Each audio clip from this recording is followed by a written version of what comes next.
I am Jerry Michalski, an itinerant troublemaker. I was a tech industry consultant analyst for a long time, and then I found my way into something I now call the relationship economy. So I think of myself as a guide to the relationship economy.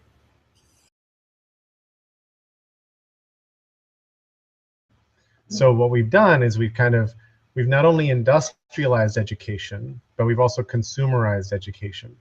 And in the process, we've tried to be really efficient about everything and aim for scale, because efficiency and scale are the way engineers make good things. And in the process, we've dehumanized the whole thing, standardized, institutionalized, automated as much as we could. And at the end, what we have is students in the middle of an industrial system being treated as product with output, rather than humans who are trying to learn how to be better humans and how to find what it is they're meant to do in life, and then learn enough skills and enough about themselves to be really good at that. So part of what consumerizing us does to us is it snips away our sense of agency. Our job as good consumers is just to choose between the Cheerios and the Cocoa Puffs, not to actually learn how the Cheerios are made, make our own Cheerios, share the Cheerios with others, all of that sort of thing. So I think we're in the process now, very slowly, of regaining our sense of agency. That we've been through a very long, nasty period of not having much sense of agency at all. There's an abundance of things to buy, but no sense of meaning, no sense of community. And for me, most of the kids that are tuned out in school, they're pretty smart. They get that the school system is a mess and really rigged, and they don't see much point to it. So they tune out, and I just can't blame them. So in some schools, in some experiments, and a lot outside of school, people are starting to rediscover how to learn, and how to learn together, how to learn about anything that interests you, and so on and so forth. And that learning doesn't have to be taken out of the real world. And this is a lot about this sense of agency, because partly what happens is schools are like little petri dishes that more and more resemble penitentiaries, because we don't trust the kids. Or we don't trust the neighborhood unless somebody bring a gun into the school or something like that. So when you start to actually do things that are part of your learning that have a consequence in your community, you turn a lot into a garden. You ask local businesses how you can help them, and you do something with them, whatever it might be. I think that really generates a sense of agency and lets people discover what they're good at and what their real skills are in a way that involves them, so that they're all in. And then their heart is in it, and their brain is in it, and they can really focus on something. But instead, what we've got is a system that asks them to check all those things at the door and perform a whole bunch of things and remember a whole bunch of things on command. I don't see how it works. It's such a hard question, because for me, the word school is very freighted. There's a real lovely author named John Holt who wrote a lot about this, and he drew this distinction between a small school, a small S school, and a capital S school, and a small T teacher and a capital T teacher.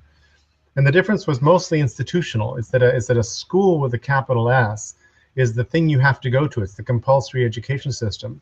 But a school with a small s might be something you choose to go to. So you might decide that you'd like to go to a military academy and get the kind of training they can give you and the kind of formation they give you. And they might require you to mow the lawn with a pair of nail clippers. And that might not be a very pleasant thing, but you've opted in, and that's a school, but it's kind of a small s school in the sense that you're sort of in there. So partly, so I think of how to change schools a lot from the inside out and from the outside in. And I'll take them both separately, because there are many really, really smart and well-intentioned people trying to reform the school system and doing very interesting things like the flipped classroom, project-based learning, all sorts of different formative assessment. I don't know what. There's, using Minecraft to teach, doing maker work, all kinds of beautiful things. And I think it's awesome. The only problem is that almost all of them still live inside what's called the hidden curriculum of school, which means that the school's architecture and infrastructure and norms and rhythms are all designed for mistrust of you, the student. And every hour there's a bell that rings that forces you to go to the next thing, even though the thing you were doing right then was actually meaningful and interesting, let's just say. So I think it's very, very difficult to reform school from the inside. And I think it's almost comical how very interesting reforms inside of schools are seen as extremely radical and dangerous and fought by many schools. And like, really? And the old system was working really well? So then when I look at it from the outside in, this is where I've kind of been radicalized. And I think that if you look at a 5-year-old child and realize how many things that child had to learn already, they had to learn to get up and get around and run and play games and learn the rules of games and learn how to game the rules of games and learn how to blame your sister for the thing that broke. And you learned a language or 2 or 3 in some cases. You learned how to be in society, that all this stuff, and nobody was sending you to school to learn that. Then we send you into a school and the learning really shifts. So I'm a big believer that kids are naturally curious and are trying to figure out what their role is in life. And if we can scaffold that lightly, they will learn a ton. And that's kind of this unlearning or unschooling notion that happens outside of school. And it's funny, there's another term, deschooling, which is when you've got a child who's been in school and has kind of absorbed the rhythms and the notion and this hidden curriculum of school, but they would like to unschool, they go through deschooling. And this is not a formal process at all. This is just a conceptual stage.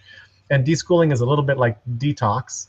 But what I really like, I asked this of a group once, and one person answered and he said, deschooling is the process of healing their curiosity, which I find very, very beautiful, because I think that we're all born curious. And that the systems we step into stamp it all out. If you're curious about math during English class, you're a troublemaker. If you're running around learning something about your hands while everybody else is trying to learn an English phrase or whatever, you're a troublemaker. So I think the institutions are not well designed for any flexibility. We've drained most schools of money in the last 20 years. It used to be the U.S. ranked pretty high on per child budgets for education. Now we're way, way low. And even though I don't think it's really about money, that's still very bad evidence of what's happening. So reforming schools for me is a thorny question, because the very word school brings up a lot of these things I just related.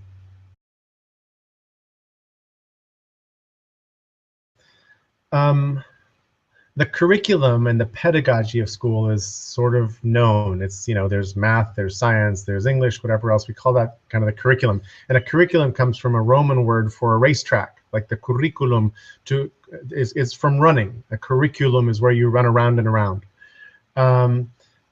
The hidden curriculum is the stuff we're really teaching you that we don't tell you we're teaching you. That's why it's hidden. And the phrase, I think, comes from John Taylor Gatto, G-A-T-T-O, who described, early on, he wrote a very nice short essay called The 6-Lesson School Teacher, and in which he says, nominally, I'm your high school English teacher, but let me tell you what I'm really teaching you. I'm teaching you that in this classroom, I'm God. Whatever I say goes. I can ruin your whole career. I can put a black mark on your record that'll be with you for a real long time, be hard to get rid of. What I say goes. I'm telling you that you can never be trusted to be alone anywhere. You need a hall pass, you need permission, you need, we can't trust that you're actually trying to learn or do anything responsible. We're going to teach you that the metronome, the giant mechanism you're now a part of, is much more important than your passion, your flow, your activity, your attention. So that if you're in the middle of writing a poem and you're like really excited and the bell rings, we expect you to put down your pen and go on to math class. So all of these things are the hidden structures, the hidden architecture, the hidden curriculum of school. And because nobody ever says these things out loud, and everybody just moves on to the next class when the bell rings, we assume that all these things must be the way school has to be. It's very weird. And one of the things that really frustrates me a ton when you hear speeches about education, 30% of the speeches I've seen on education begin with the little made-up anecdote that if you dropped a doctor from 1,000 years ago into a modern, hospital, they wouldn't know what to do. They wouldn't know about disinfection and bacteria. They wouldn't know about surgical instruments, never mind all the technology. But if you dropped a teacher from 1,000 years ago into a modern classroom, they'd feel right at home, which is nonsense. The compulsory education system dates back to around 1900. The period between the US Civil War and the First World War is when we changed one-room schoolhouses that mixed all the ages, we had 300,000 school districts or something silly like that, school boards, all over the country that were raising actually pretty educated Americans. We had above average literacy. We had smart people out there who were reading stuff and participating as citizens and making a living. And then we turned this whole thing into industry because we needed consumers and we needed factory workers. And from the Civil War, from the Civil War to the First World War, the number of Americans farming goes from 80% to 20%. The number now is 1.5%. Where did they go? They went to factories and to offices. And we needed them to behave. We needed them to be orderly. Because before, they needed to subsist on the land. If you think about a farmer or a rancher, they need to know a lot of stuff. Everything from how to birth a foal to when to sell your crop to all.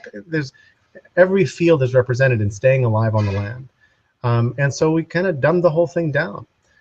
So the hidden curriculum is all these different things that are buried that nobody says out loud, that once you have been told about them and once you kind of see them, you can actually avoid them. They're not permanent. They're not like brick walls. It's like, oh crap, the bell just rang, but you know what? I'll cut a deal with the teacher and I'll go to that other class and keep working, or something, right? You can sort of hack the system once you see the system, but we never talk about this stuff out loud.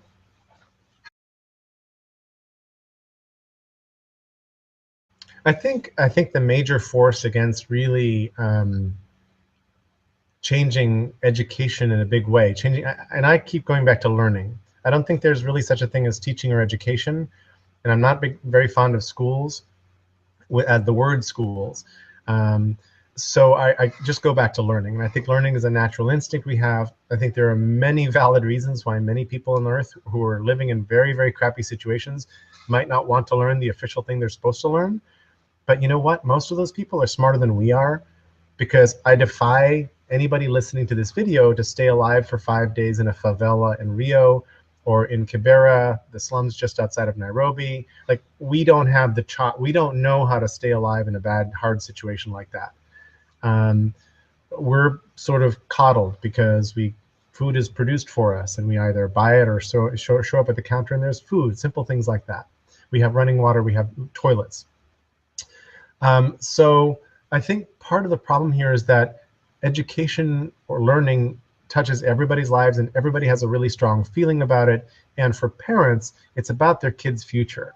And you mess with that, and they could turn out like going down the wrong path and marry somebody ugly and have a terrible life. And they did that because you did something non-standard, right? And they'll never be accepted to a good college, they'll this, they'll that. So nobody's particularly happy with the system, except for people who are in very well-funded school districts who are clearly on the upper track and are going to be fine, thank you so much, just keep the kids pushing up the fish ladder. But nobody also wants to really rattle the cage very hard, because we're very unforgiving for exceptions, except we're starting to become forgiving about exceptions.